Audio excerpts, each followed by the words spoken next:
Esta es nuestra clase de histofisiología del tejido nervioso.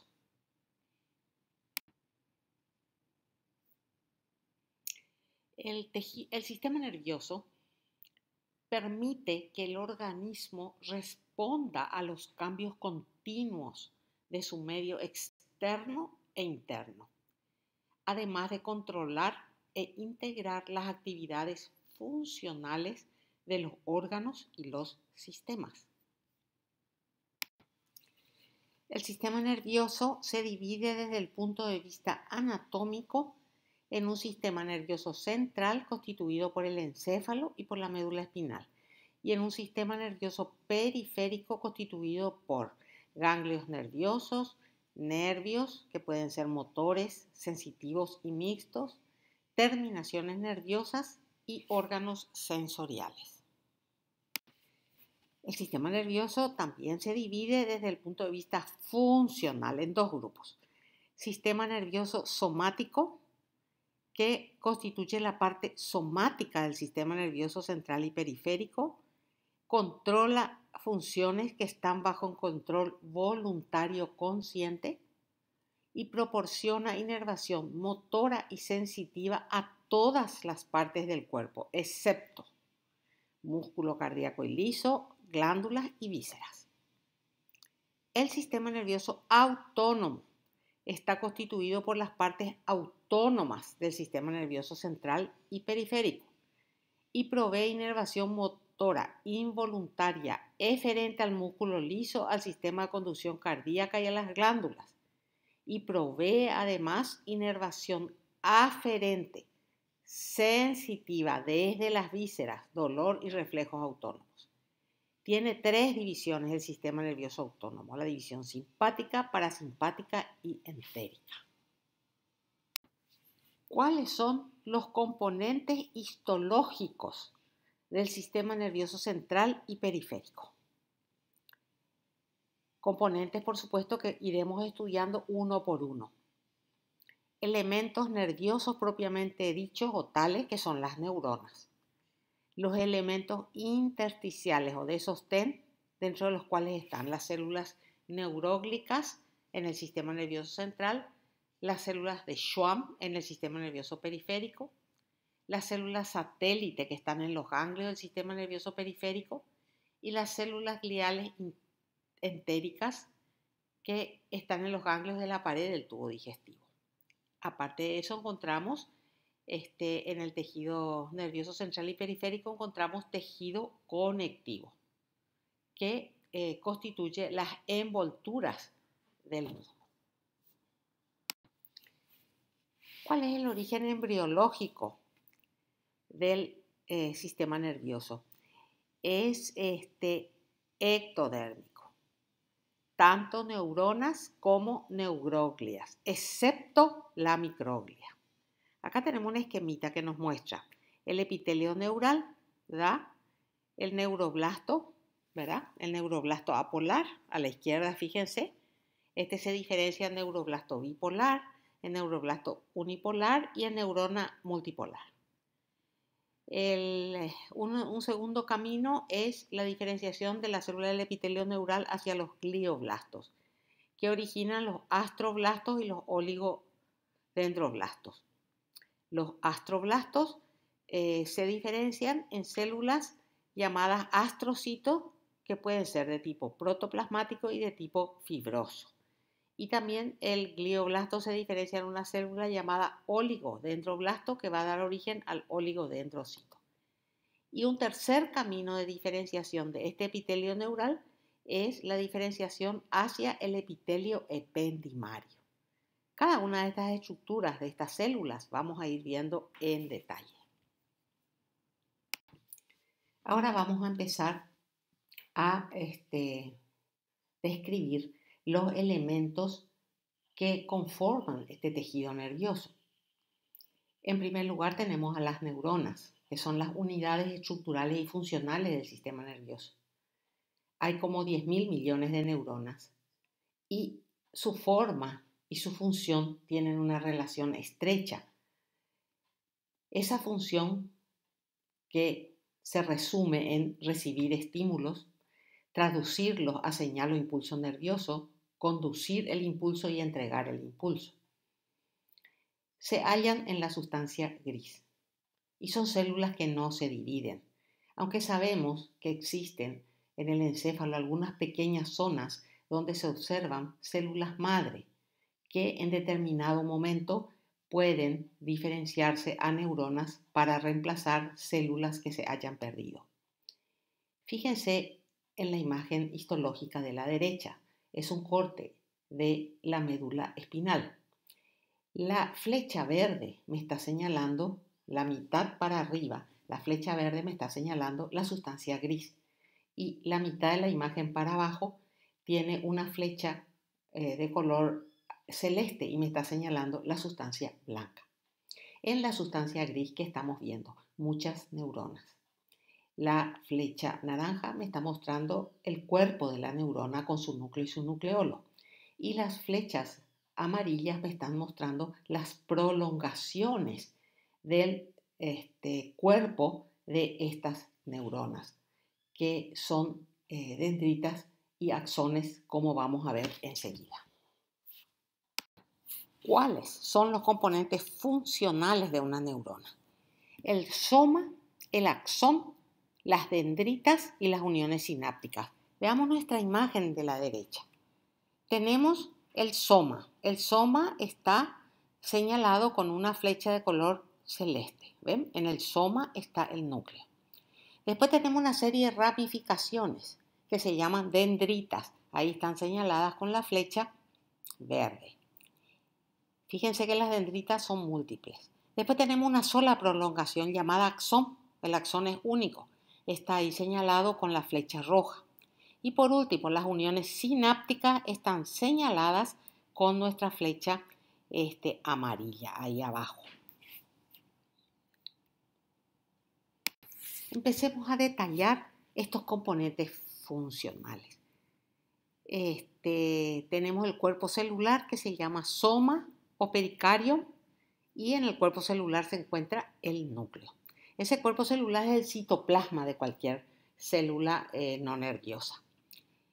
Esta soma, este cuerpo celular, tiene un tamaño muy variable, que va desde muy chiquitito, como 4 micrones de diámetro en las células granulosas del cerebelo, hasta tan grandes como 140 micrones de diámetro en las neuronas motoras del cuerno anterior de la médula espinal.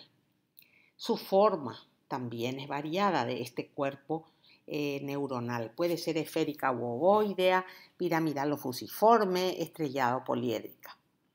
Y su núcleo es único y esférico. Es eucromático, o sea que tiene una cromatina muy desenrollada porque es una célula productora de proteínas muy activa y tiene un nucleolo prominente. El núcleo y el nucleolo están señalados en nuestra imagen con la flecha de color amarillo. Y el soma está señalado con la flecha de color verde. El neuroplasma o citoplasma de esta célula tiene las características estructurales de células metabólicamente activas. Tiene estructuras citoplasmáticas muy típicas para las neuronas, como por ejemplo su neuroesqueleto, una sustancia cromatofílica llamada cuerpos de Nys e inclusiones. El neuroesqueleto está constituido por filamentos intermedios, que son fibrillas que atraviesan el neuroplasma en todas las direcciones. Se tiñen con plata. Estas fibrillas están señaladas con las rayas negras en la imagen inferior izquierda. Además de eso, tenemos a los neurotúbulos, que contribuyen al mantenimiento de la forma celular y el transporte de sustancias. Los neurotúbulos están señalados en el esquema de abajo a la derecha como líneas de color verde. Otro componente del citoplasma o neuroplasma es la sustancia cromatofílica. ¿Qué es? Son acúmulos de retículo endoplásmico rugoso. y se ven en el microscopio óptico como granulaciones marcadamente basófilas. Son muy abundantes en el citoplasma del pericarium y las dendritas, pero nunca son vistas en el cono axónico ni en el axón. Fíjense en nuestras imágenes a la derecha, arriba. Esa es una gran neurona, ¿ven? Se ve su núcleo con su nucleolo. La flecha naranja me está señalando esas granulaciones muy basófilas. ¿Y qué me señalan las flechas amarillas? Prolongaciones del citoplasma de la neurona, ¿ven? Esas prolongaciones se llaman dendritas y ven cómo la sustancia cromatofílica está en las dendritas. No así en los axones. En este corte no se ven axones. En la imagen de abajo estamos viendo a menor aumento 4 neuronas, una de ellas señalada con la flecha verde, cuyo citoplasma es muy basófilo por las granulaciones o cuerpos de Neff. Las 4 neuronas están en la sustancia gris. No nos olvidemos que para buscar neuronas buscamos en la sustancia gris. Otro componente del neuroplasma son las inclusiones, que pueden ser de muchos tipos. Acá citemos 3. De melanina relacionada con la síntesis de catecolaminas. Después lipocromo o lipofucsina, que aparece después del nacimiento y va aumentando con la edad. Son gránulos de color dorado, formados ¿por qué? Por lipoproteínas y carbohidratos.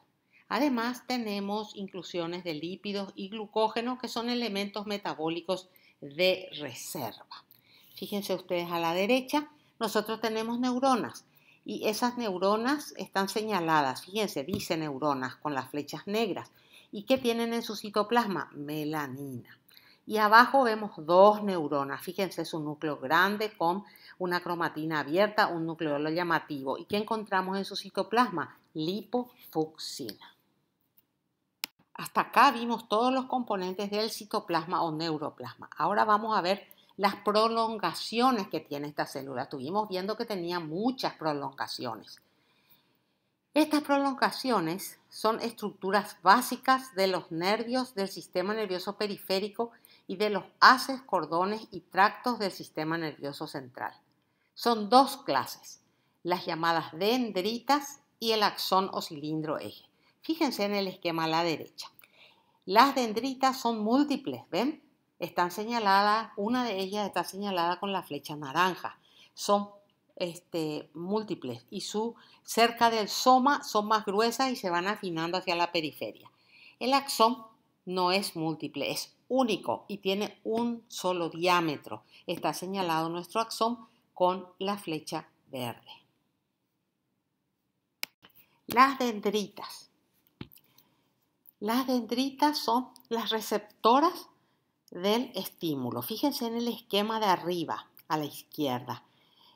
Ahí se observa un soma, ¿verdad? Se observa una neurona con todos sus componentes. Y dentro de los círculos de color rojo están las dendritas. Fíjense, tienen cerca del pericardio, son más gruesas y a medida que se alejan del mismo se van haciendo más finas, así como un árbol con su tronco y sus ramas. ¿Ok?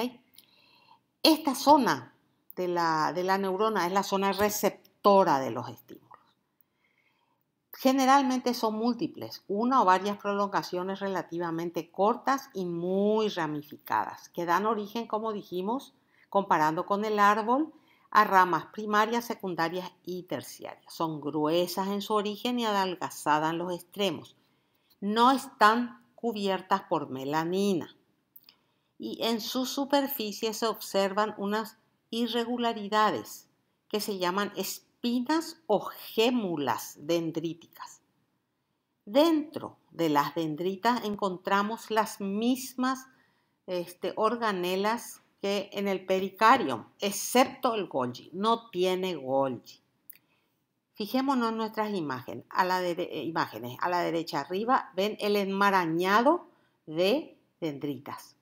En la imagen de abajo tenemos una neurona donde se observa el pericardio. Fíjense. Y las flechas amarillas me están señalando múltiples dendritas. ¿Ven? Son gruesas cerca del pericarium y después se van haciendo finas. Además, tienen en su superficie como unos pelitos, ¿ven? Como unos pelitos o irregularidades que se llaman espinas o gémulas dendríticas. ¿Qué más tiene esta microscopía teñida con plata?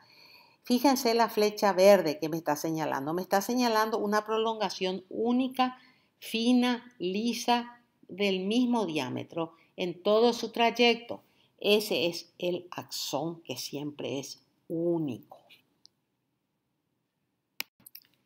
Las dendritas representan la mayor parte de la superficie receptora de la neurona. Por allí llega la información hasta el soma, ¿verdad?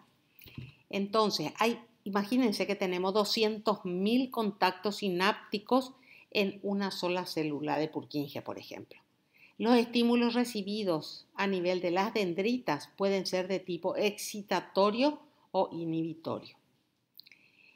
La señal genera un potencial de acción que se propaga por toda la célula hasta el axón. Fíjense en nuestras imágenes. Abajo a la izquierda estamos viendo sustancia gris y vemos dos neuronas. ¿Ven? Vemos dos neuronas. Vemos el núcleo de cromatina abierta, eucromatina. Vemos el nucleolo llamativo. Vemos el citoplasma. Y nos llama la atención, sobre todo en la neurona de la izquierda, las extensiones dendríticas con su extremo grueso cerca del citoplasma o pericarium de esta neurona. A la derecha estamos observando otra vez una neurona. La neurona está señalada con la flecha amarilla. Tiene un núcleo eucromático y un nucleolo muy evidente. Y se ven prolongaciones. Una de ellas sobre todo se ve perfectamente bien y está nominada como dendrita primaria, que es gruesa cerca del citoplasma del pericardio, pero después se nota bien que se va afinando y va a ir dando múltiples ramas. El cilindro eje o axón. El cilindro eje o axón es una prolongación única, efectora, originada en el cuerpo celular en una zona llamada cono axónico, y es una prolongación delgada y lisa y está rodeada de mielina, está mielinizada. Pueden encontrarse algunas ramas colaterales raramente y pueden tener diferentes longitudes, entre 0,2 y 22 centímetros, y su estructura es constante en todo su trayecto. En la imagen de la derecha, fíjense, estamos viendo el citoplasma, ¿verdad? Con el núcleo. Estamos viendo las dendritas, ¿ven? Las dendritas. Y después vemos el axón. El axón que está mielinizado, ¿ven? ¿Y qué nos indican las flechas rojas? La dirección del estímulo. Entra por las dendritas y luego va por el axón y desde el axón va a llegar hasta hasta el botón terminal, que vamos a ver después qué significa y qué función tiene.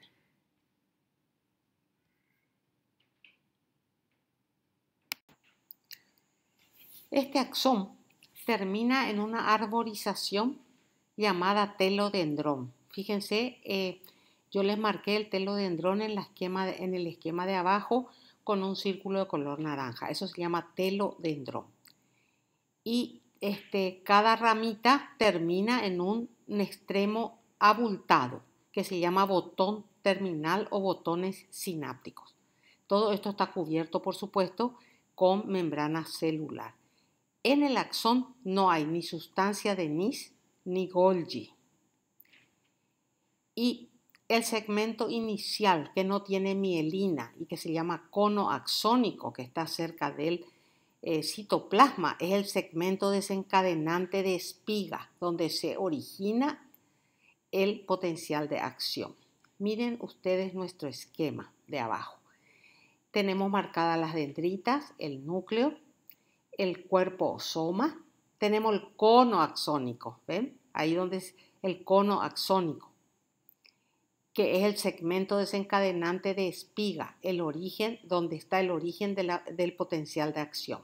Después tenemos el axón, ¿ven? que está cubierto por vaina de mielina, y al final tenemos el telodendrón, que es la arbolización final, donde tampoco está cubierto por mielina.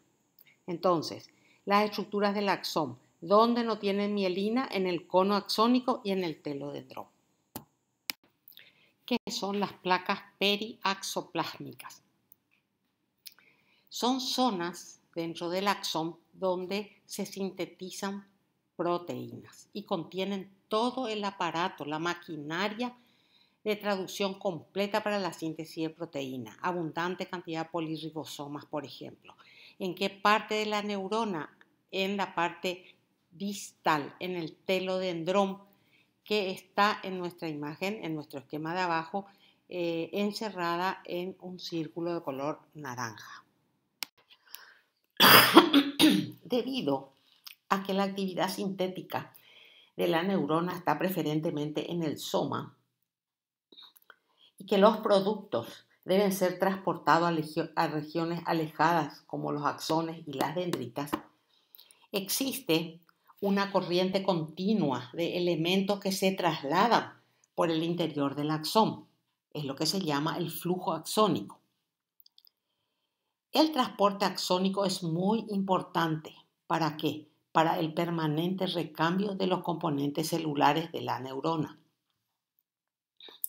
Es un mecanismo de transporte bidireccional y se transportan moléculas e información a lo largo de microtúbulos y filamentos intermedios. Acá tenemos nosotros abajo un esquema que me está mostrando a dos proteínas asociadas a los microtúbulos, las cinesinas y las dineínas. Fíjense, las cinesinas, a través de la cinesina se transportan productos del extremo negativo al extremo positivo, o sea, tiene una dirección anterógrada ese transporte. En cambio, cuando se utilizan las moléculas de la dineína, el movimiento es de la periferia hacia el centro, o sea, desde el extremo positivo al extremo negativo. Estos sistemas de transporte dentro de la neurona no solamente ocurren en los axones, también ocurre en las dendritas con las mismas características. Los sistemas de transporte, según su velocidad, se clasifican en lentos y rápidos. Los lentos tienen una velocidad de 0,2 a 4 milímetros por día y son fundamentalmente anterógrados. Se movilizan elementos para la reparación y el recambio de estructuras, de elementos estructurales. Con este transporte se movilizan moléculas de tubulina y proteínas que forman los neurofilamentos, enzimas y proteínas de la matriz como la actina y su función esencialmente estrófica. El sistema de transporte rápido, que tiene una gran necesidad de ATP, tiene una velocidad de 100 a 400 milímetros por día y puede ser anterógrado y retrógrado. El anterógrado, en ese flujo se movilizan mitocondrias, componentes del RER, vesículas sinápticas, exosas, aminoácidos, nucleótidos, neurotransmisores y calcio. Y por el sistema de transporte rápido retrógrado se movilizan muchos de los mismos materiales que citamos anteriormente para el anterógrado, más proteínas y moléculas que sufrieron endocitosis en la terminal axonal. Ahora veremos cómo se clasifican las neuronas. Esta clasificación de las neuronas se puede hacer, en primer lugar, por su morfología. Vamos a ver dos grupos, según sus prolongaciones, características de sus prolongaciones celulares y según el largo de su axón. El primer grupo, tenemos las imágenes a la derecha. En primer lugar, tenemos las unipolares, que son los neuroblastos. Las pseudo-unipolares, que tienen un solo axón, que al salir del soma se dividen en dos ramas. Esas son las neuronas sensitivas de los ganglios raquídeos y de los nervios craneales. Después tenemos las neuronas bipolares, donde existe un axón y una dendrita. Eso se observa en retina y ganglios del nervio auditivo. Y después están las neuronas multipolares, que tienen un axón y dos o más dendritas. Son las neuronas, como ejemplo, las neuronas motoras y las interneuronas. Acá tenemos las imágenes a la derecha. Después, según el largo de axón, se clasifican en neuronas de axón larga, como por ejemplo Golgi 1, neuronas cuyos axones forman los nervios. Y las neuronas de axón corto, como por ejemplo las neuronas Golgi 2, que son la mayoría de las neuronas que se encuentran en la corteza cerebral y cerebelosa. Según su función, las neuronas se clasifican en sensitivas, motoras e interneuronas o de integración. Las sensitivas transmiten impulsos desde receptores periféricos al sistema nervioso central y sus prolongaciones están incluidas en las fibras nerviosas aferentes, somáticas y viscerales. Las neuronas motoras transmiten impulsos desde el sistema nervioso central o ganglios a las células efectoras y sus prolongaciones están incluidas en las fibras nerviosas eferentes, somáticas y viscerales. Y las interneuronas comunican otras neuronas entre sí. En el esquema de la derecha estamos viendo los ejemplos de las neuronas motoras sensitivas y de integración. ¿Qué son las sinapsis? Son medios de comunicación que tienen las neuronas entre sí o las neuronas con sus células efectoras. Es una zona de contacto funcional en la que se produce la transmisión del impulso nervioso entre dos neuronas o entre una neurona y sus células efectoras. Se establecen en zonas especializadas de las neuronas, por ejemplo, en las espinas dendríticas, en los botones terminales de los axones, en partes del soma neuronal y pueden ser de tipo químico y eléctrico. Fíjense ustedes, a la derecha tenemos un esquema, un dibujo coloreado de lo que es una sinapsis. Acá vemos una comunicación entre dos neuronas a nivel de sus botones distales axonales. Y acá tenemos un dibujo donde nos muestra los tipos de sinapsis. Fíjense, la axoaxónica es una sinapsis entre dos botones axonales. La axosomática es una sinapsis entre el botón del axón y el soma. Axodendrítica es una sinapsis entre el botón del axón y una dendrita. Y hay una cuarta clase de sinapsis que se llama axodendrítica, pero está en relación con la espina dendrítica de la dendrita. Este tipo de sinapsis se ve en el sistema nervioso central y tiene relación con la memoria a largo plazo y el aprendizaje. ¿Cuáles son los componentes de una sinapsis? En primer lugar, el botón presináptico. Fíjense ustedes en nuestro esquema de la derecha abajo. Tenemos el botón presináptico que está señalado con el número 2. En este botón hay vesículas presinápticas, ¿ven? Que está señalada con el número 6. Y dentro de esas vesículas presinápticas están los neurotransmisores que están señalados como esferas de color rojo. ¿Qué son los neurotransmisores? Son moléculas de señalización que se liberan en las membranas presinápticas y activan receptores en las membranas postsinápticas. La membrana presináptica allí está marcada en el botón de color rojo. Después tenemos la hendidura sináptica. Está marcado en nuestro esquema con el número 5.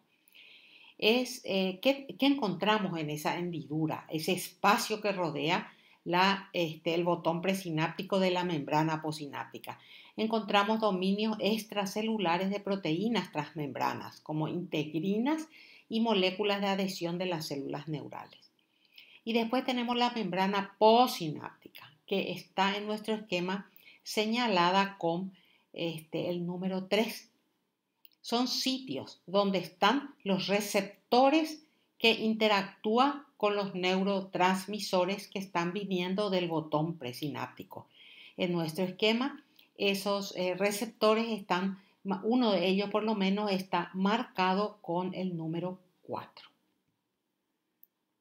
Los neurotransmisores actúan sobre dos tipos de receptores. Acá tenemos un esquema abajo del libro de ustedes. Van a ir mirando el esquema a medida que les voy explicando.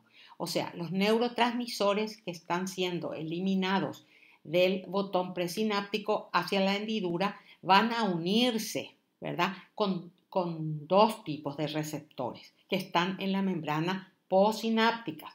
Uno de ellos son los conductos activados por neurotransmisor, que son estructuras en nuestro esquema de color verde. Incluso tiene el nombre, conducto activado por transmisor. ¿Ok? Después tenemos otro conducto, que es un receptor proteico transmembrana, que está unido a la proteína G. En nuestro esquema la proteína G está de un color azul. Cuando los neurotransmisores se unen a este receptor acoplado a proteína G, la proteína G se desplaza a lo largo de la superficie intracelular y ahí activa conductos iónicos, que estamos viendo a la derecha de nuestra imagen, donde dice conducto iónico activado por la proteína G, y al mismo tiempo puede activar enzimas transmembrana, que estamos viendo como una esfera de color naranja. Enzimas transmembrana que a su vez sintetizan moléculas de segundos mensajeros. Ahora vamos a hacer un pequeño resumen de lo que pasa cuando viene un impulso nervioso por el axón hacia la terminal axónica. El potencial de acción llega, fíjense, ustedes sigan los números, los cuadritos tienen números y nos están indicando cada una de los sucesos a este nivel. Número 1, un potencial de acción llega y se inicia la transmisión sináptica. La transmisión sináptica se inicia con la apertura de los canales de sodio que se abren y despolarizan la membrana de la terminal axónica. Entra sodio. La despolarización de la membrana de la terminal hace que los canales de compuerta para el calcio dependientes de voltaje se abran y entre calcio. El calcio entra a la célula y se dispara la fusión de las vesículas que tienen neurotransmisor en su interior con la membrana presináptica. ¿Ven cómo se une la vesícula a la membrana presináptica? Bueno, después el número 5 que nos dice que las moléculas del neurotransmisor se difunden a través de la hendidura sináptica y se unen a los receptores sobre la membrana postsináptica. Número 6. Los receptores activados, ¿qué hacen? De la membrana postsináptica abren canales de sodio de compuerta química y despolarizan la membrana postsináptica. La propagación de la despolarización dispara un potencial de acción en la membrana adyacente. ¿Qué pasa después? La acetilcolina que quedó después de la estimulación de los receptores es degradada por la enzima acetilcolinesterasa y los componentes de la acetilcolina son captados nuevamente por la célula presináptica para su resíntesis. Luego de la transmisión sináptica, la acetilcolina y las vesículas se reciclan.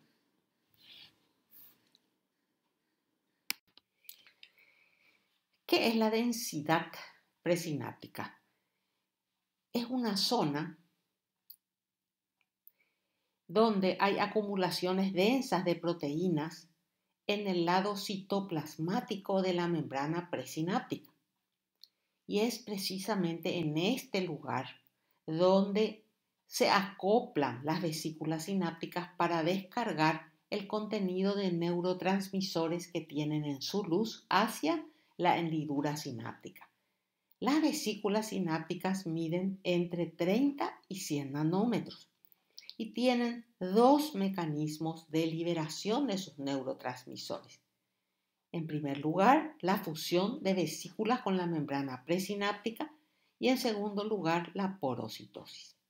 La imagen de la derecha me está mostrando, las imágenes de la derecha me están mostrando el mecanismo de fusión de las vesículas con la membrana presináptica.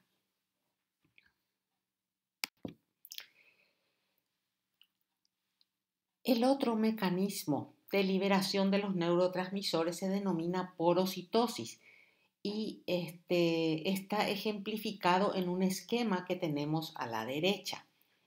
La unión de las vesículas sinápticas a la membrana está mediada por las proteínas SNARE, llamadas receptor de proteína soluble de unión al factor sensible N-etilmaleimida, que comprende dos grupos de proteínas.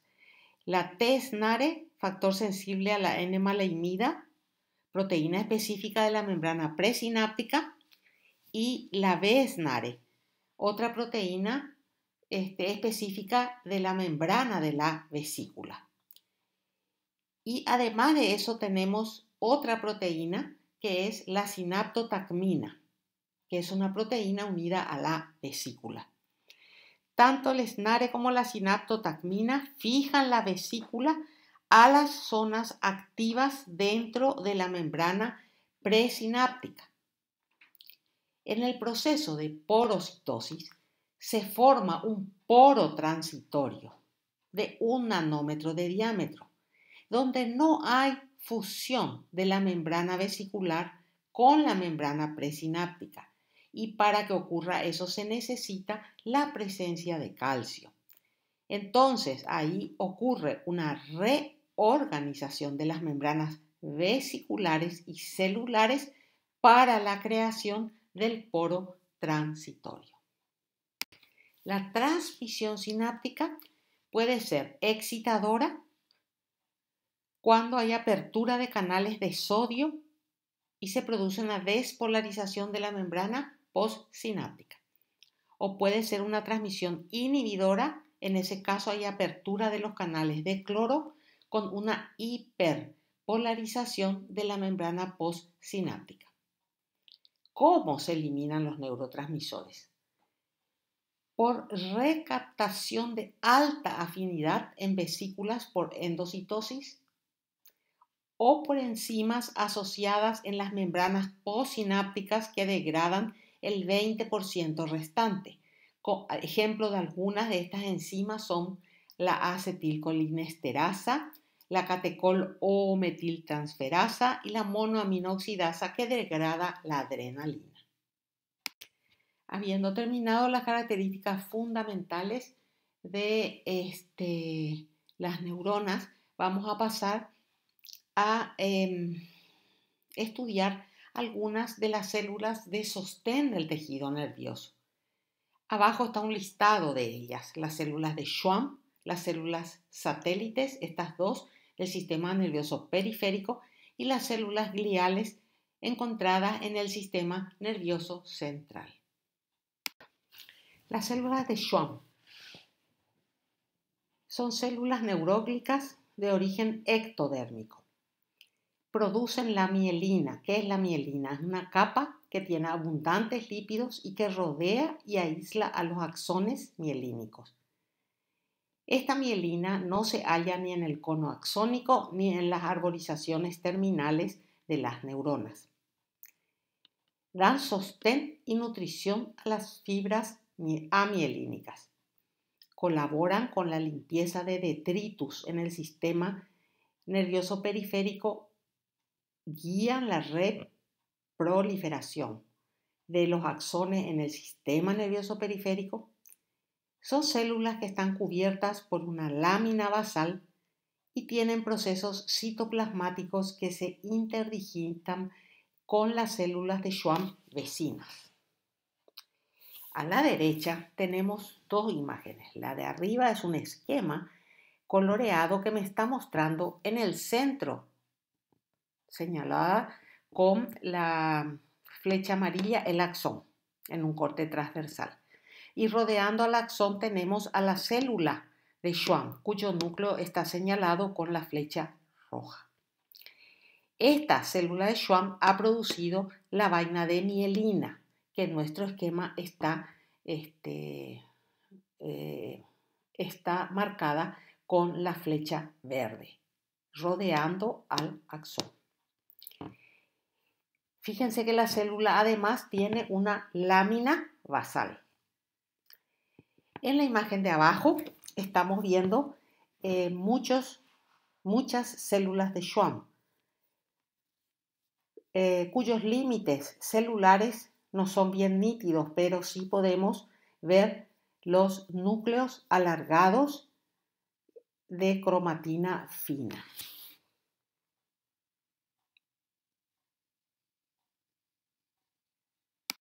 ¿Cómo se mielinizan los axones? Comienza cuando una célula de Schwann rodea al axón. Fíjense ustedes en nuestro esquema A. El axón está representado por la esfera de color amarillo y la célula de Schwann por la célula de color rosado que tiene un núcleo celeste. Fíjense cómo la célula se va moviendo sus proyecciones citoplasmáticas para envolver a ese axón. Muy bien, va envolviendo hasta que ambas proyecciones celulares se unen en la parte media creando una zona denominada mesaxón. Ustedes están viendo el mesaxón en la imagen B. Hay tres dominios de la membrana de la célula de Schwann y que tenemos en nuestra imagen B. La membrana plasmática abaxonal, que es la membrana plasmática de afuera. La membrana plasmática adaxonal, que es la membrana plasmática que está cerca del axón. Y el mesaxón, que se crea cuando el axón queda completamente envuelto por la membrana de la célula de Schwann. La vaina de mielina se forma a partir de capas compactadas de mesaxón enrolladas en forma concéntrica alrededor del axón, como me está mostrando la imagen C.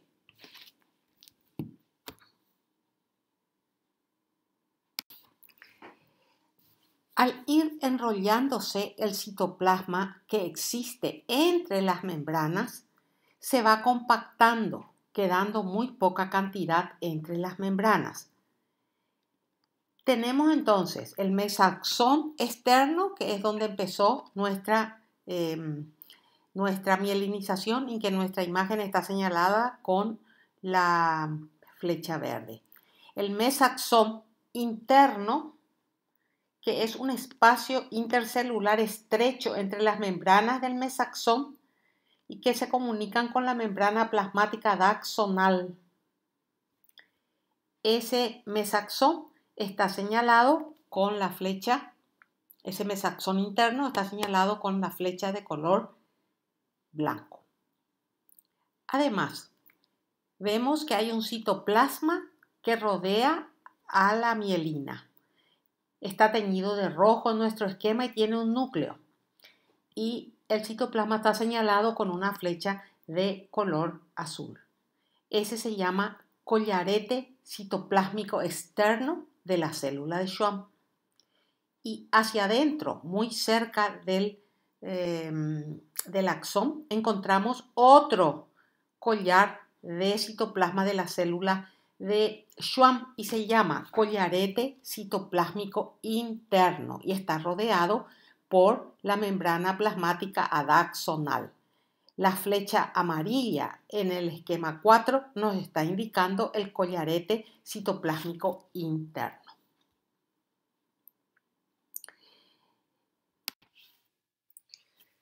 Muy bien, concentrémonos ahora en esta animación de lo que es la mielinización.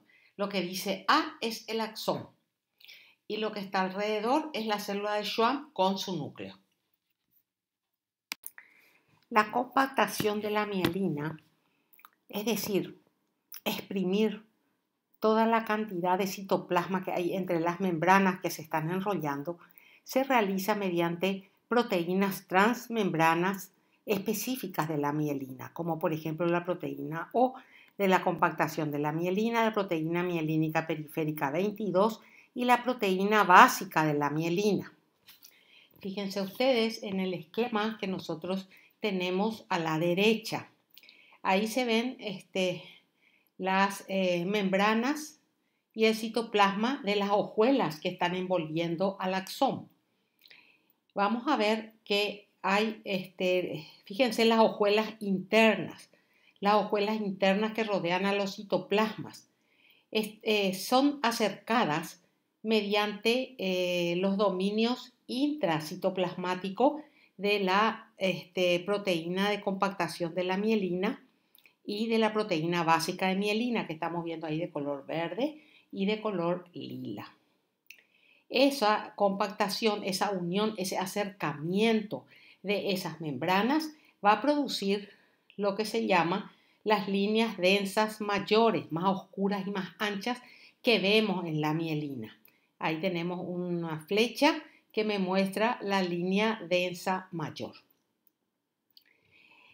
Las hojuelas externas de las membranas, fíjense, las hojuelas externas de las membranas se vuelven muy juntas, haciendo desaparecer casi el espacio extracelular sin desaparición total del mismo. Y ¿quién actúa ahí? ¿Quién trabaja para que eso ocurra? Los dominios extracelulares de la proteína O de compactación de la mielina. Y forman otra línea que se llama línea intraperiódica, que es una línea más fina y que también está señalada en nuestra mielina del esquema D. Además de estas proteínas transmembranas específicas de mielina, tenemos otra proteína que se llama neuregulina, que es una proteína transmembrana del axón que estamos viendo ahí también, NRG1, con una flecha. Esta sería la responsable o inductora del espesor de la vaina de mielina. Fíjense ustedes, acá tenemos una microscopía electrónica de un corte transversal de un axón. El axón está ahí marcado con esa estrella de color verde. Alrededor se encuentran unas láminas, ¿ven? De color negro, superpuestas. Esa es la mielina. La mielina en esta imagen está señalada con la flecha amarilla. Y por fuera de la mielina tenemos el citoplasma de una célula y esa célula es la célula de Schwann. Y aquí tenemos un esquema que nos muestra lo que estuvimos viendo. En el centro, por ejemplo, teñido de color amarillo, vemos el axón. ¿Ven? Rodeando a ese axón estamos viendo dos células de Schwann. Dos células de Schwann. Una hacia la derecha con núcleo y la otra donde no se ve su núcleo hacia la izquierda. Estas dos células de Schwann contiguas están separadas por un pequeñísimo espacio que se llama nudo de Ranvier. Si nos fijamos a la derecha, fíjense ustedes, vemos el núcleo de la célula de Schwann, vemos las capas de mielina que se han formado y vemos el collarete citoplásmico externo de la célula de Schwann y el collarete citoplásmico interno en relación con la membrana del axón. Además, fíjense ustedes que entre las capas de mielina compactada se encuentran unos pequeños resquicios con restos de citoplasma. Eso se llama incisura de Schmidt-Lantermann. Acá tenemos dos imágenes. Una en corte longitudinal a la derecha, donde estamos viendo una fibra nerviosa. Esta fibra está centrada por un axón. Ese axón es la fina línea marcada con la flecha amarilla. Rodeando a ese axón tenemos mielina. La mielina está señalada con una flecha blanca. Y la flecha azul me está señalando la unión de dos células de Schwann que están mielinizando este axón, el llamado nódulo o nodo de Ranvier. Y la flecha verde nos muestra el núcleo de una célula de Schwann. Fijémonos en la imagen de la izquierda. Es un corte transversal de un nervio y que tiene muchas fibras nerviosas, o sea, tiene muchos axones. Fíjense, los axones en esta coloración de osmio se ven de color blanco y están marcados con esas estrellitas de color naranja. Y rodeando a esos axones estamos viendo la mielina teñida de negro.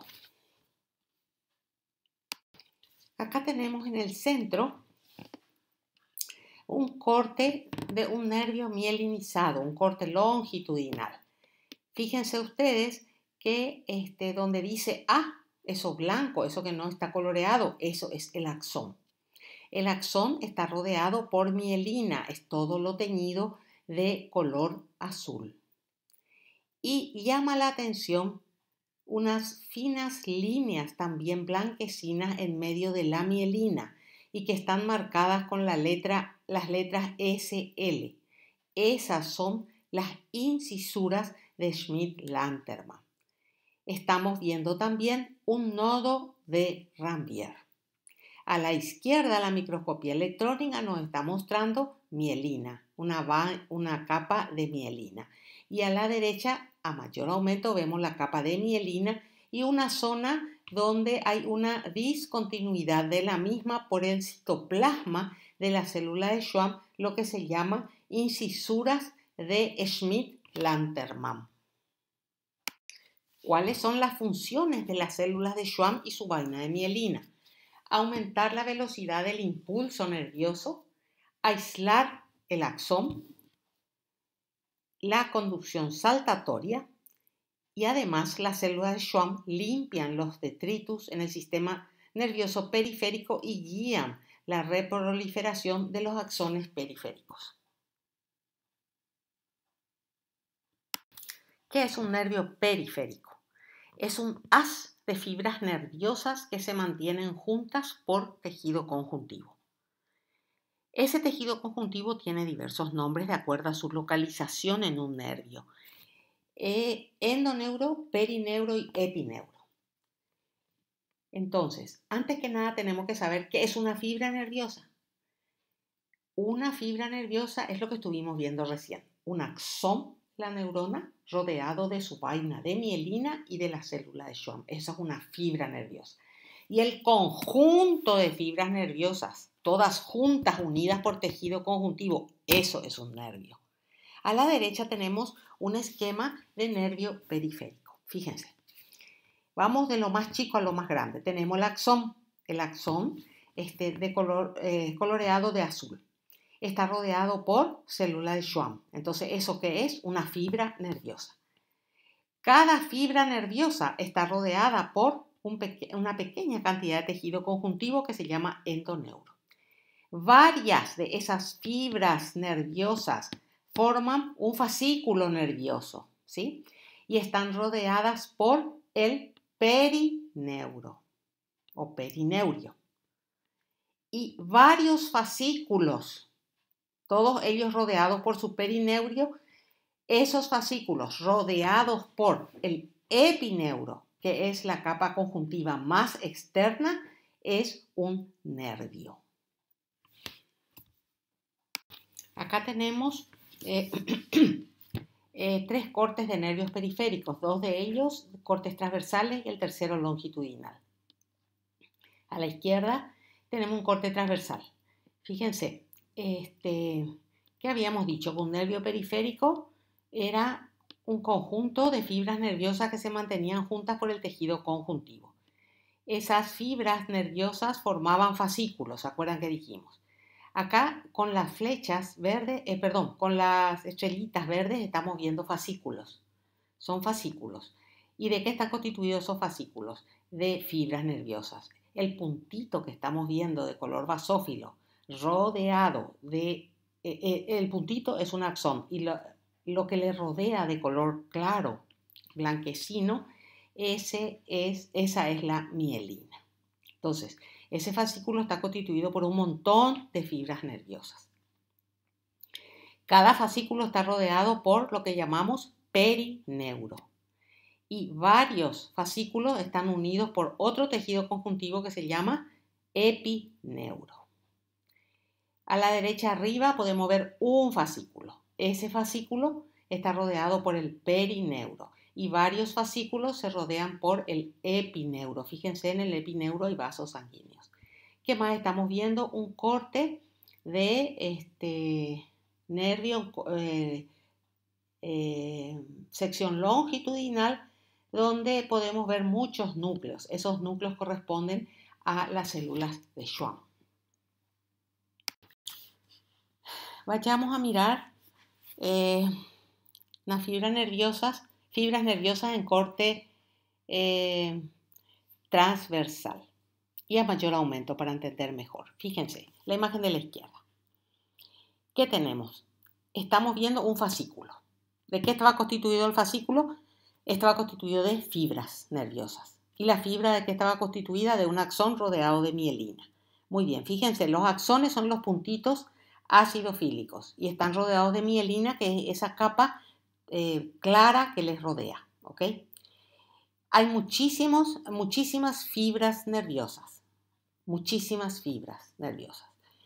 Los núcleos alargados que estamos viendo en la periferia de esa mielina son los núcleos de las células de Schwann.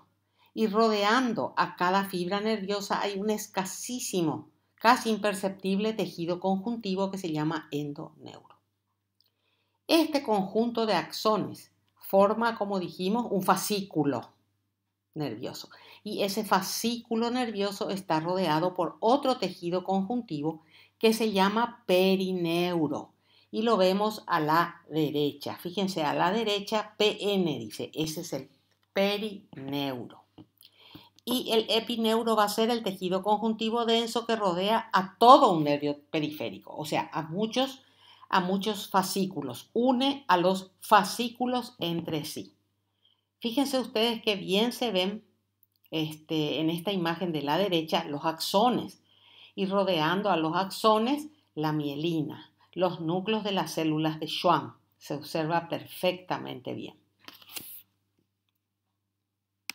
Acá tenemos cortes transversales de nervios periféricos. Vamos a ver con mayor aumento. Fíjense a la izquierda. Tenemos un fascículo nervioso. ¿Qué era un fascículo nervioso? Era un conjunto de fibras nerviosas. ¿Y qué era la fibra nerviosa? Era el axón rodeado de la mielina y de la célula de Schwann. Ahí estamos viendo los axones. Fíjense, las flechas blancas nos están señalando unos puntitos de color acidofílico. Esos son los axones. Y el tejido, el material claro que le rodea es la mielina. ¿Ok? Entonces, cada una de esas fibras está rodeada por un finísimo tejido conjuntivo llamado endoneuro.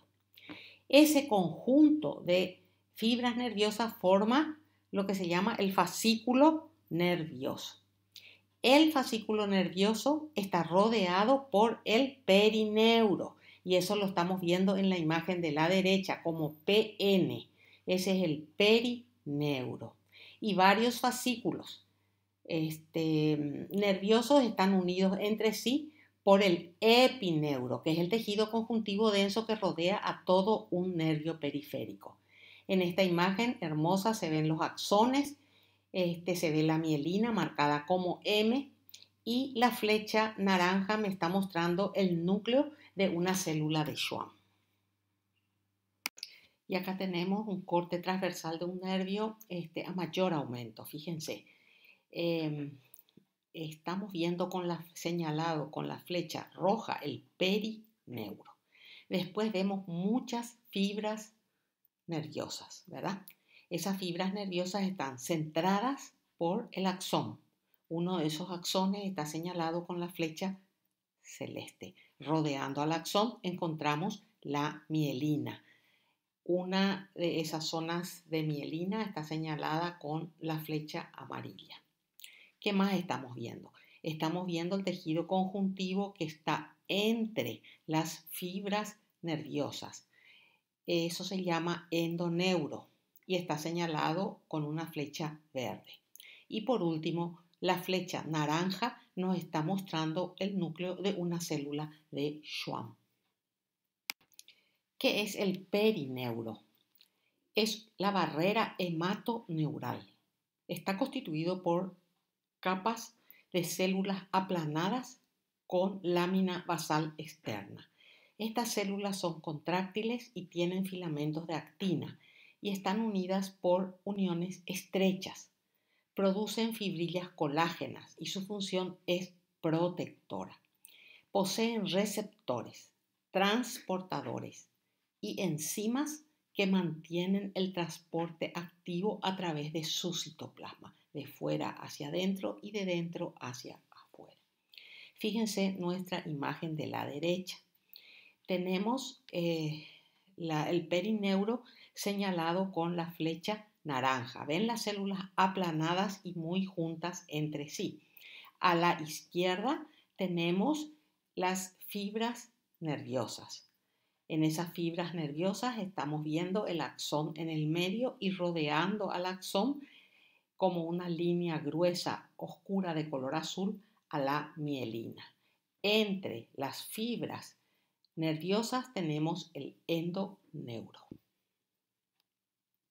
Y acá tenemos una microscopía electrónica, fíjense ustedes. Con las estrellitas de color verde estamos viendo el axón. Rodeando al axón, lo oscuro negro es la mielina. En parte esa mielina está señalada con una flecha de color naranja. ¿Se dan cuenta? Hay muchas fibras mielinizadas. Entre esas fibras mielinizadas está el endoneuro, que está señalado con las estrellitas de color amarillo. Incluso la estrellita de color amarillo que está arriba a la derecha me está señalando fibras colágenas que existen en este endoneuro. ¿Qué más estamos viendo acá? Estamos viendo a la célula de Schwann. La célula de Schwann está señalada con unas flechitas finas de color rojo y la estrellita de color naranja me señala el núcleo de la célula de Schwann. Y además estamos encerrado en un círculo de color verde, estamos viendo el perineuro. Las fibras nerviosas se clasifican morfológicamente en mielínicas y amielínicas y funcionalmente en sensitivas o aferentes que conducen el impulso desde la periferia hacia el sistema nervioso central y las motoras o eferentes que conducen impulso desde el sistema nervioso central a la periferia. Fíjense ustedes, a la derecha tenemos dos esquemas. El esquema de arriba me está mostrando una célula de Schwann con su núcleo. Y esta célula de Schwann tiene muchos recesos, fíjense, muchas profundizaciones. Y en esas profundizaciones hay axones, pero esos axones no tienen mielina, pero sí están en los recesos de la célula de Schwann. Esas son las fibras amielínicas. Y abajo tenemos la fibra mielínica, que está rodeada por la mielina. Vamos a establecer diferencias entre fibras mielínicas y amielínicas, que también se llaman fibras de REMAC. Miremos primero las mielínicas a la izquierda y tenemos nuestro esquema abajo. Las mielínicas, ¿de qué están constituidas? En el centro un axón, por fuera la vaina de mielina, por fuera la célula envolvente, que es la célula de Schwann, y por fuera la membrana basal de la célula de Schwann. Estas son fibras de mayor calibre.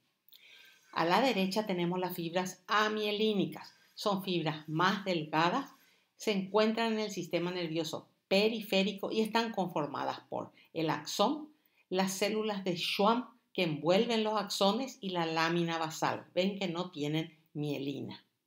Ocupan las fibras, los axones, recesos en el citoplasma de las células de Schwann. Acá tenemos una microscopía electrónica. Fíjense. La estrellita de color naranjado nos está mostrando un axón. Y es un axón mielinizado. ¿Por qué? Porque está rodeado de mielina. Y la mielina se ve de color negro y está señalada con la flecha naranja. En cambio, fíjense a la izquierda de nuestra imagen. Tenemos otro axón que está señalado con la estrellita de color amarillo y no tiene vaina de mielina, ¿ven? Pero ¿qué tiene este axón alrededor? Citoplasma de la célula de Schwann. Esta es una fibra amielínica. Los nervios están constituidos por fibras mielínicas y amielínicas. Nuestra flecha verde me está mostrando un enorme núcleo correspondiente a una célula de Schwann. Y la flecha roja me está mostrando el endoneuro con fibras de colágeno. ¿Cómo es la conducción del impulso en la fibra nerviosa? Solo algunas palabritas porque ustedes ya conocen este tema. El impulso nervioso genera un potencial de acción, que es una onda de despolarización de la membrana que comienza ¿dónde? En el segmento inicial del cono axónico. Esta conducción del potencial de acción puede ser continua, que se ve en los axones amielínicos y es lenta. Y después está la conducción saltatoria o discontinua, que es rápida y se observan los axones mielinizados. Es atribuida esta rapidez a la presencia de los nodos de Rambier. La inversión del voltaje ocurre solo a nivel de los nodos de Rambier. Cuando hay una onda de despolarización de la membrana, hay una apertura de canales de sodio y potasio con una inversión por corto tiempo del potencial negativo de la membrana en reposo a uno positivo. Y hay un envío de corriente eléctrica a porciones vecinas de la membrana no estimuladas. Eso se llama despolarización de dicha zona. Todo esto ocurre en milésimas de segundos. La conducción del potencial de acción hace que se abran canales de sodio, de potasio, y hay una inversión por corto tiempo del potencial negativo de la membrana en reposo a uno positivo. Entonces hay un envío de corriente eléctrica a porciones vecinas de la membrana que no han sido estimuladas todavía con una despolarización de dicha zona. Todo esto ocurre en milésimas de segundo.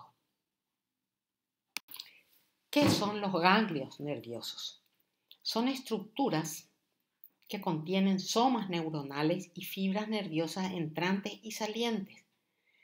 Están rodeados por cápsula y se encuentran situadas fuera del sistema nervioso central. Los ganglios nerviosos son las únicas estructuras fuera del sistema nervioso central que contienen neuronas. ¿Y de qué se encargan? Fundamentalmente de conectar el sistema nervioso central con el sistema nervioso periférico, tanto en sentido aferente como eferente. A la derecha tenemos un ganglio nervioso. Fíjense, es una estructura redondeada que está rodeada por una cápsula que está señalada en nuestra imagen con la flecha naranja. Y dentro de ella se encuentran múltiples somas neuronales. Uno de ellos está señalado con la flecha amarilla. Acá tenemos una imagen de un ganglio nervioso. Fíjense, tiene cápsula, tiene muchos somas neuronales.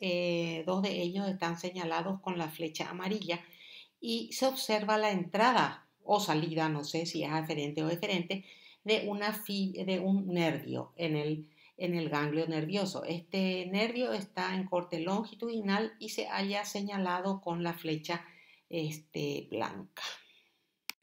Estos somas neuronales de los ganglios nerviosos se encuentran rodeados por unas células denominadas células satélites. Y esas células, ¿qué función tienen? Aislamiento eléctrico y proveen una vía de intercambio metabólico para la neurona. Estamos viendo nuestras imágenes, la de arriba, la flecha amarilla me está señalando una neurona y las flechas negras me muestran las células satélites. Y en la imagen de abajo, la flecha amarilla vuelve a señalarme una neurona y con la flecha azul se están señalando las células satélites que rodean a esa neurona. Los ganglios nerviosos pueden ser de tipo sensitivo, como el ganglio nervioso espinal, que contiene neuronas sensitivas pseudo-unipolares. Recibe señales desde la periferia y las envía al cerebro. Y no hay conexiones sinápticas entre las células neuronales dentro del ganglio. Tiene células satélites. Fíjense, a la izquierda tenemos rodeado por un círculo naranja un ganglio sensitivo. La flecha blanca me está mostrando una célula nerviosa y la flecha verde me está mostrando un nervio que está entrando a ese ganglio. A la derecha, ¿qué tenemos? Un corte también de ganglio donde se observan las neuronas, una de ellas marcada con la flecha roja y la flecha amarilla me está mostrando las células satélites.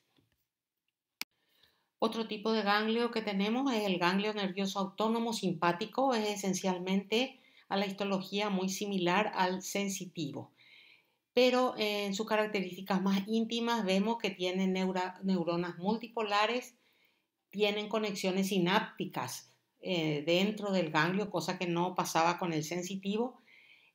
Corresponde a los ganglios motores periféricos y reciben señales del sistema nervioso central y las envían hacia la periferia. Fíjense ustedes, las neuronas ganglionares están rodeadas por unas esferitas de color blanco y también se ven las células satélites que rodean a las neuronas.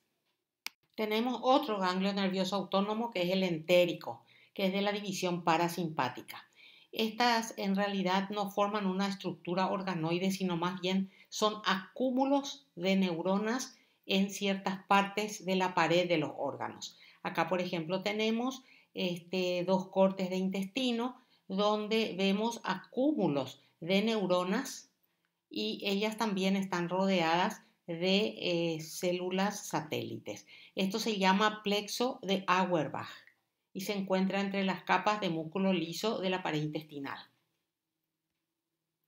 Tanto a la izquierda como a la derecha están señalados los ganglios nerviosos autónomos. Como están entre las capas musculares del órgano, se llama plexo de Auerbach. Estos ganglios nerviosos autónomos entéricos del sistema parasimpático también se encuentran en otras capas de la pared intestinal. Podemos encontrar grupos similares en la submucosa.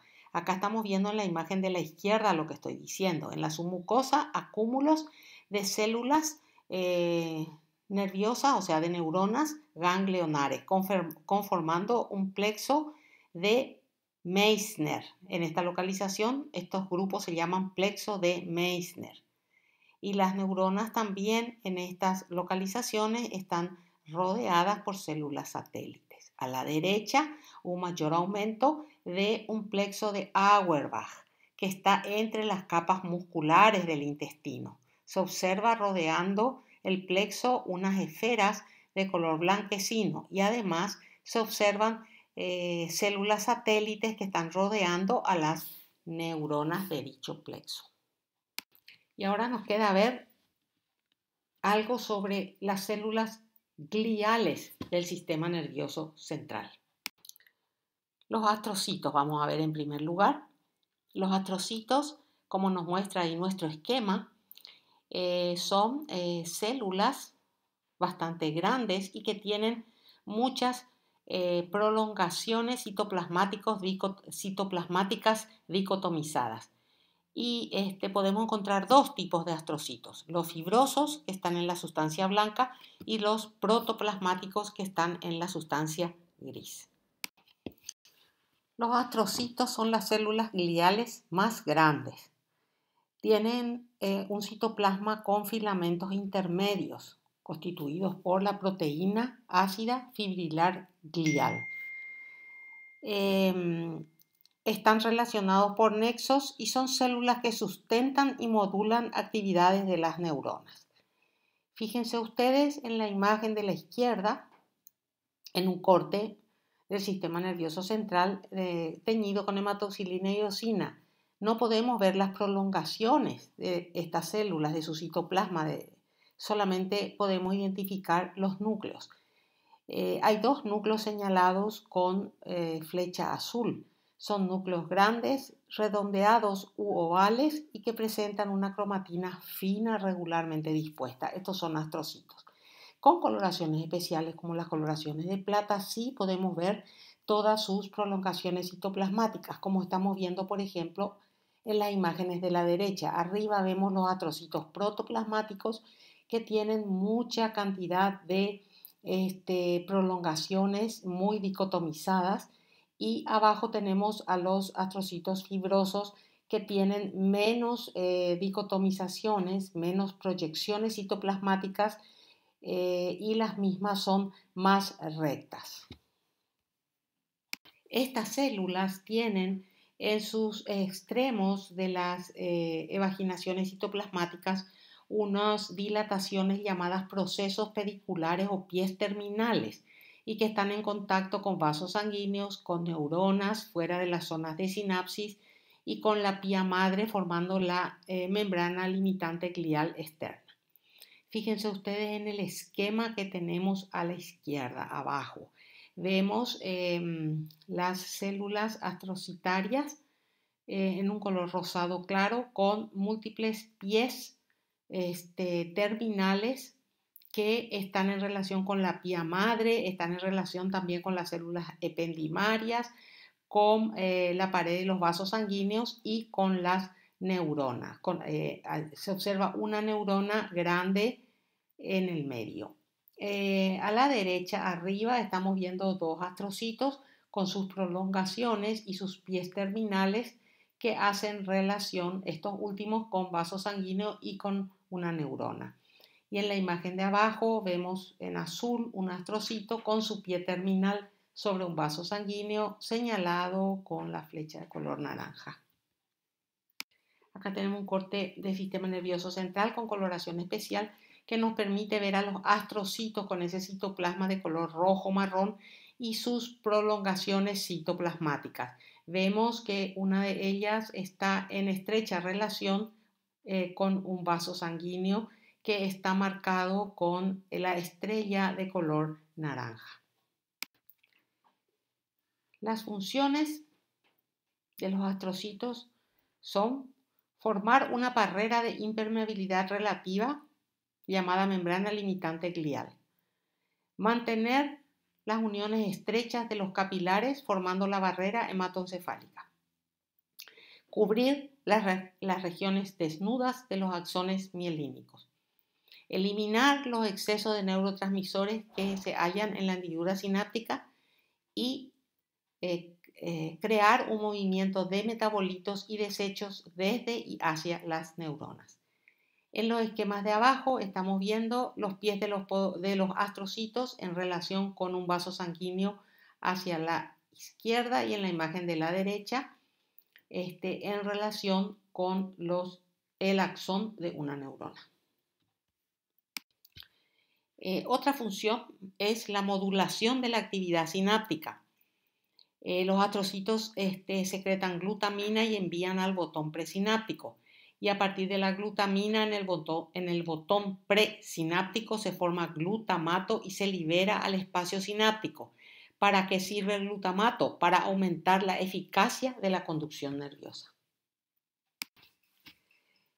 Los oligodendrocitos son otras células gliales que están en el sistema nervioso central y que son responsables de la producción de la mielina del sistema nervioso central. Generalmente se los ve alineados en hileras, como estamos viendo en la imagen de la derecha, en los grupos señalados por las flechas de color naranja. Y a la izquierda, ¿qué estamos viendo?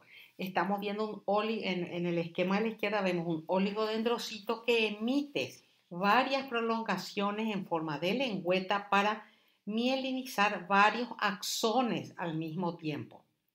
Y esa lengüeta o prolongación es la que se enrolla en un segmento del axón para formar un segmento internodal de mielina. También las células de la oligodendroglía se ven como, como células que tienen un núcleo redondeado de menor tamaño que el astrocito, más oscuro y rodeados por un halo claro citoplasmático, con el aspecto que solemos llamar en huevo frito. La mielina del sistema nervioso central producida por los oligodendrocitos es un poco diferente de la mielina del sistema nervioso periférico que es producido por las células de Schwann. Por ejemplo, no tiene proteína de compactación de la mielina ni proteína mielínica periférica 22. Tiene una proteína protolipídica, tiene glucoproteína oligodendrocítica mielínica, tiene menos incisuras de Schmidt-Lanterbaum y los nódulos de Ranvier son más amplios, lo cual le lleva a una mayor eficacia conductiva. Los oligodendrocitos no tienen lámina externa como tenían las células de Schwann. Además, hay una cosa que quiero recalcar. En el sistema nervioso central, las fibras amielínicas están libres. No están en el receso de ninguna otra célula, ni del oligodendrocito ni de ninguna otra célula, como en el sistema nervioso periférico donde las fibras amielínicas, ¿se acuerdan?, estaban en recesos que tenían en el citoplasma de la célula de Schwann. A la derecha, nosotros, ¿qué estamos viendo? Estamos viendo unos esquemas que nos muestran cómo el oligodendrocito mieliniza el axón, emitiendo las lengüetas. Fíjense, un solo oligodendrocito está emitiendo muchas lengüetas para mielinizar varios axones. Los microgliocitos son células de la glía del sistema nervioso central que pertenecen al sistema fagocítico mononuclear. Son esencialmente macrófagos. Tienen origen mesodérmico y son células presentadoras de antígeno y fagocíticas. Acá arriba a la derecha tenemos con coloración especial estas células, una de ellas señalada con la flecha roja con muchas prolongaciones citoplasmáticas y abajo tenemos el esquema de cómo es la célula, una célula más o menos alargada con núcleo alargado de cromatina fina. Y en el corte histológico las flechas negras me están señalando los núcleos de estas células muy característicos. Las células ependimarias forman un epitelio que reviste los ventrículos cerebrales y el conducto central de la médula. Estas son células cúbicas que tienen microvellosidades y cilios en su citoplasma apical y forman un epitelio que no tiene membrana basal. Presentan complejos de unión en sus superficies apicales y además repliegues basales abundantes que se interdigitan con prolongaciones de astrocitos que están en la zona. Estas células ependimarias son células típicas con características de transportadoras de líquido. En los ventrículos se forman unas estructuras que se llaman plexos coroideos.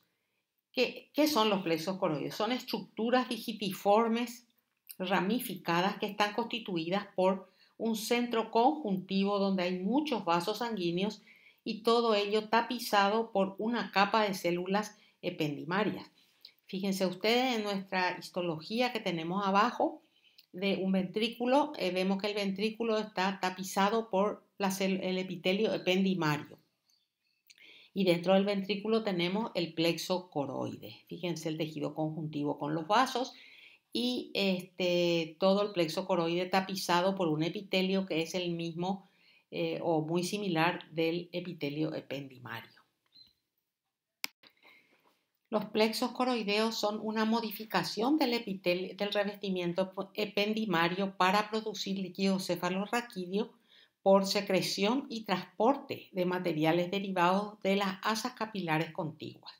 Fíjense ustedes, acá tenemos a mayor aumento un fragmento de plexo coroide y vemos el tejido nervioso abajo y el epitelio ependimario encima.